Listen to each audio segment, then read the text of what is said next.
Se tem uma coisa que deixa qualquer adulto que lê para as crianças muito frustrado, essa coisa é perceber que as crianças não estão prestando atenção na história. No vídeo de hoje eu vou te dar 3 dicas para recuperar a atenção das crianças.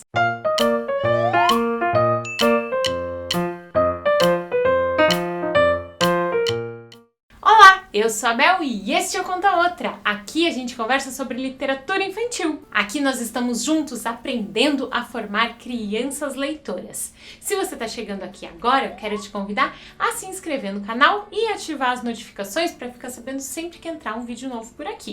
Se você costuma ler para as crianças, tenho quase certeza de que em algum momento você já passou pela frustrante experiência de perceber que o seu público está pensando assim na morte da bezerra. Isso já aconteceu com vocês?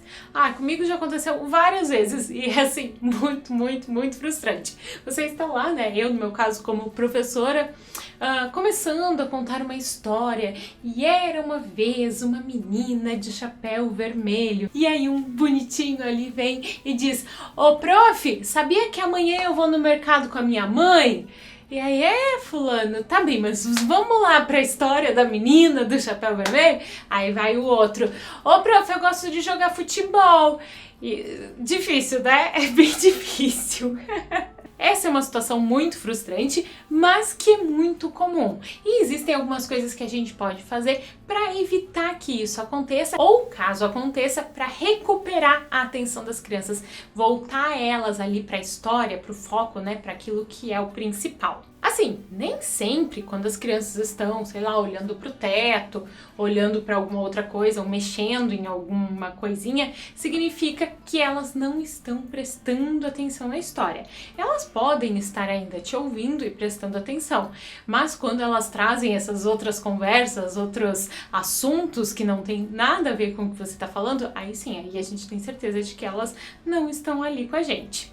E quando a gente vai ler para as crianças, a gente quer que as crianças estejam presentes, que elas se conectem à história. E para que isso aconteça, para que as crianças se conectem com a história ali, que elas entrem na história, que elas queiram participar daquilo, existem algumas coisas que a gente pode fazer na nossa leitura, né? Algumas atitudes da nossa mediação literária. A primeira coisa que a gente pode fazer para ajudar as crianças a prestarem mais atenção na história é chamar a atenção delas para a ilustração. Os livros ilustrados, os livros que têm boas ilustrações, ilustrações com vários elementos, eles são muito bons para que a gente consiga recuperar a atenção das crianças, porque eles têm vários detalhezinhos que a gente pode explorar. Sabe quando a criança tá lá, ela tá te ouvindo talvez, né? Vai saber. Mas tá olhando pro teto e aí você tá lá, né? Bem bonito lendo. Quando meu gato não come, ele dorme. Quando ele não dorme, ele come. Quando ele não come, ele dorme. E a criança tá lá. Aí você vai convidar ela a prestar atenção na ilustração, porque a ilustração é cheia de detalhes. Aí vocês podem conversar sobre a ilustração, sabe? Olha, um gato. Nossa, aqui ele tá dormindo ou tá acordado? E aqui ele tá comendo ou ele tá dormindo? O que ele tá fazendo aqui? Sabe, a gente pode ir explorando, perguntar se o gato cabe na caminha. Dá pra, às vezes, dependendo, né, se você quiser sair um pouco da história e pra vida, pergunta se a criança tem um gato.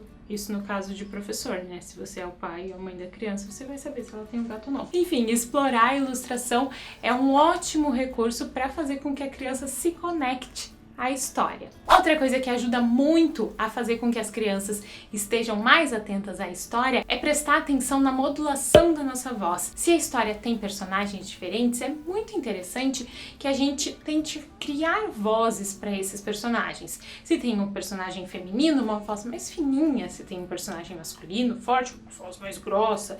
Se tem animais, vozes que se pareçam com animais. Por exemplo, nesse livro aqui, da vaca que botou um ovo, as galinhas, elas perguntam, né, elas falam com a vaca. E elas falam: "O que é que foi, Mimi?" Você pode ler assim: "O que é que foi, Mimi?" Ou você pode, sei lá, tentar fazer uma voz de galinha caipira, né, pra chamar a atenção das crianças. Tipo: "O que é que foi, Mimi?" Assim, cacarejaram as galinhas. E aí depois, quando a Mimi vai responder, vai fazer uma voz de vaca, né?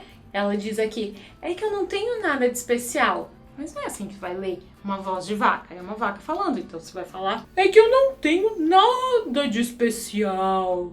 Né? Uma voz assim mais arrastada, mais mu e tal. E a terceira coisa que a gente pode fazer quando a gente está lendo é explorar os diferentes sons e movimentos que acontecem na história. Se a história tem uma música, se tem um personagem que está dançando, a gente dança também, a gente se mexe também. Se tem um personagem que está cochichando assim, a gente faz assim também. A gente cochicha e a gente fala baixinho no ouvido da criança. Sabe? A gente faz com que tenha mais vida na leitura. Aqui na história da vaca, tem uma noite que as galinhas passam a noite inteira cochichando. Cococó, cococó. E a gente vai... Cococó, cococó. Cococó, cococó. Cococó, cococó. Cococó, cococó. Cococó, cococó. Entendeu? Assim não tem como alguém não ter atenção para aquilo que tu tá falando, né? E aí aqui tem outro momento em que, claramente, a Mimosa dá um grito. E a gente não vai ler isso assim: eu botei um ovo. Não, olha a boca da Mimosa. A gente vai ler: eu botei um ovo!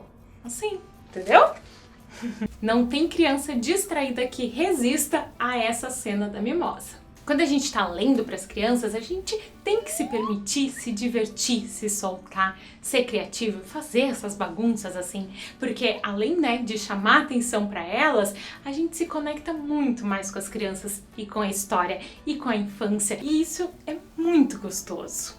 E por hoje é isso! Se você gostou do vídeo, curte ele e compartilha com outras pessoas que possam se interessar por esse assunto também.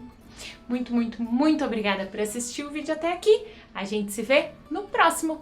Boas leituras e boas histórias. Tchau!